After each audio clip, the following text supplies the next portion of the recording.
Halo, Assalamualaikum adik-adik.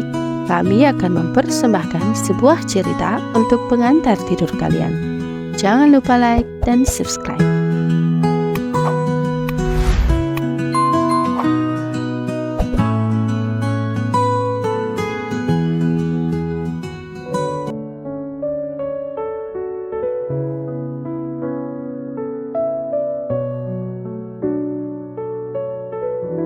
Bisikan pohon kelapa.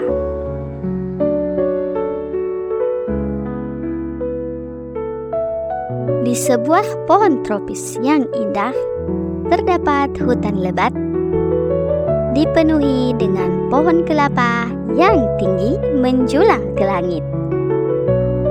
Di hutan itu ada sebuah pohon kelapa yang agak berbeda dari yang lainnya. Pohon kelapa ini bisa bicara, namun hanya sedikit orang yang percaya akan hal itu. Pohon kelapa yang memiliki nama Koko memiliki kebiasaan lucu untuk memberikan saran kepada hewan-hewan di hutan. Koko selalu merasa dia tahu segala sesuatu. Meskipun terkadang saran-sarannya sangat konyol. Salah satu penduduk pulau yang paling sering mendengarkan saran Koko adalah kura-kura. Kura-kura itu bernama Tito. Tito adalah kura-kura yang selalu bingung dan bingung tentang apa yang harus dilakukan dalam situasi tertentu. Dia sering mendatangi Koko untuk meminta saran. Meskipun saran-sarannya sering kali menghasilkan kekacauan. Suatu hari, saat Tito sedang berjalan-jalan di hutan, dia mendengar suara halus yang bergema di angin. "Hei, Tito," bisik suara itu. Tito pun memandang sekelilingnya dengan bingung. "Siapa itu?" dia bertanya, mencoba mencari sumber suara itu.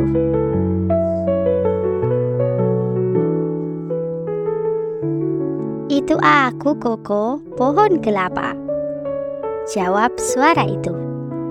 Tito lalu tertawa terbahak-bahak dan berkata, "Oh, Koko selalu membuat lelucon yang lucu. Bagaimana mungkin pohon bisa bicara?"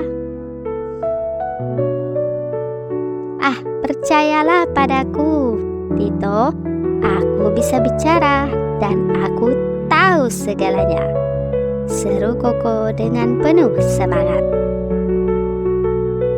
Tito lalu tersenyum dan menggelengkan kepalanya. "Baiklah Koko, kalau begitu apa saranmu hari ini?" tanya Tito penasaran. Koko pun berpikir sejenak sebelum berkata, "Oh, kau harus mencoba berlari secepat mungkin sepanjang tepi pantai. Itu akan membuatmu merasa lebih bersemangat." Tito pun mengangguk tanda setuju. Lalu, ia mulai berlari secepat kilat sepanjang pantai.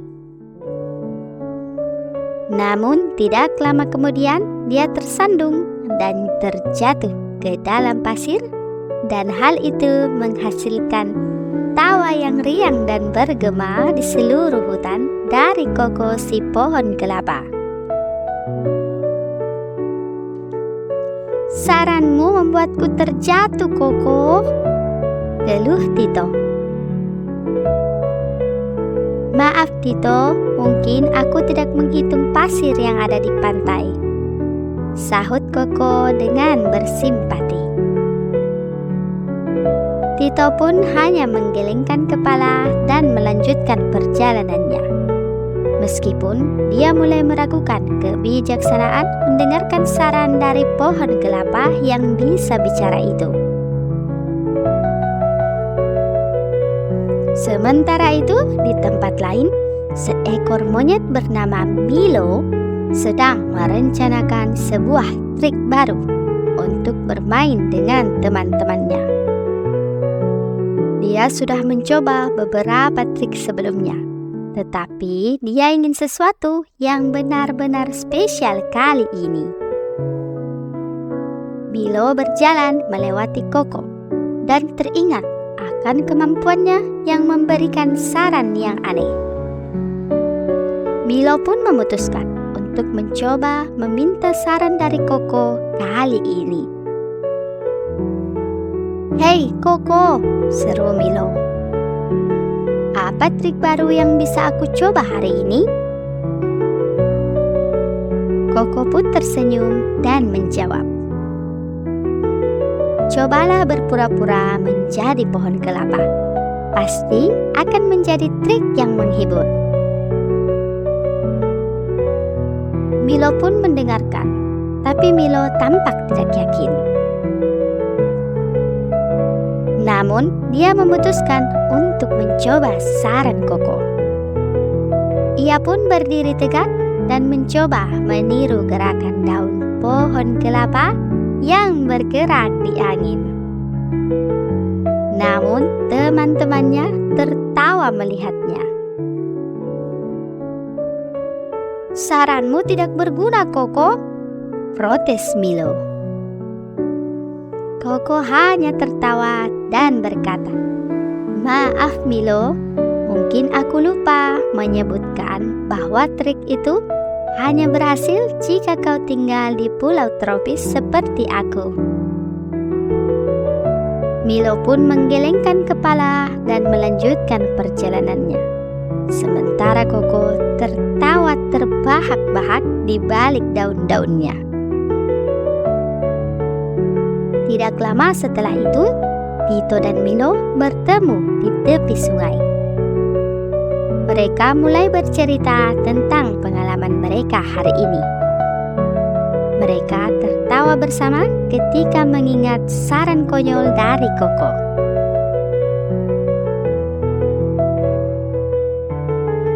Tapi tiba-tiba mereka mendengar suara gemuruh di kejauhan. Mereka pun berdua segera berlari ke sumber suara itu dan menemukan bahwa sebuah pohon besar di tepi sungai telah roboh.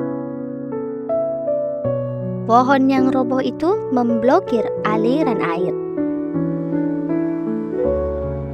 "Kita harus mengeluarkan pohon itu dari sungai sebelum terjadi banjir," seru Tito.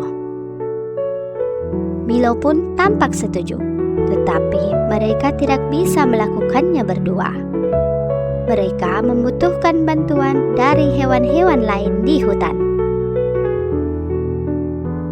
Tanpa ragu, mereka berdua berlari ke hutan untuk meminta bantuan.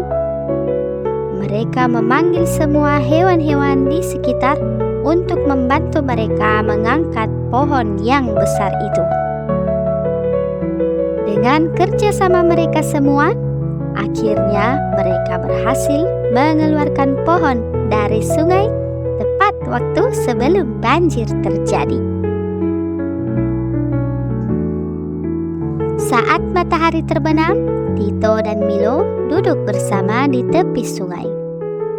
Mereka bersyukur karena telah menyelamatkan hutan mereka dari bahaya banjir. Tito pun melihat ke arah Koko dan berkata, "Mungkin saran-saranmu tidak selalu berguna, tetapi aku sangat berterima kasih padamu atas saranmu yang aneh tadi, Koko." Koko pun tersenyum bangga dan berkata, "Sama-sama Tito, aku senang bisa membantu.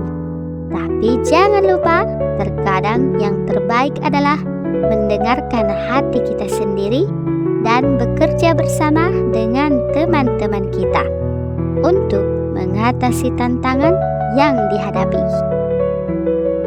Dan kadang-kadang pula, saran yang paling penting adalah saran dari hati kita sendiri." Tito dan Milo mengangguk setuju, menyadari bahwa saran itu lebih berharga daripada saran dari pohon kelapa yang bisa bicara. Dan dari hari itu mereka belajar bahwa kekuatan sejati terletak pada persahabatan dan kerjasama, bukan pada kata-kata yang terucap dari pohon kelapa. Semoga kisah Koko, Tito, dan Milo ini dapat menjadi inspirasi bagi adik-adik sekalian, bahwa setiap rintangan akan lebih mudah jika kita bekerja secara bersama-sama.